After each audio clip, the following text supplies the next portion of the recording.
એવા ચેતરભાઈ વસાવા સાહેબ આપણી વચ્ચે ઉપસ્થિત થયા, એમને હું દિલથી ખૂબ ખૂબ આભાર વ્યક્ત કરું છું। देखो देखो कौन आया, देखो देखो कौन आया, शेर आया, शेर आया,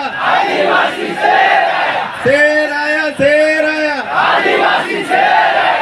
અને સાથે સાથે નર્મદા જિલ્લાના પ્રમુખ એવા નિરંજનભાઈ વસાવા પણ આપણી વચ્ચે ઉપસ્થિત છે, તો એમને પણ તાળીઓથી આપણે વધાવીએ।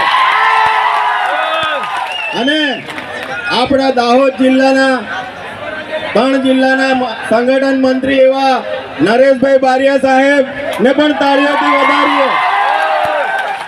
સાથે સાથે આમ આદમી પાર્ટીના વિધાનસભા લડેલા ઉમેદવાર અનિલભાઈ ગરાસિયાને પણ આપણે તાળીઓથી વધાવીએ। સાથે સાથે દાહોદ વિધાનસભા લડેલા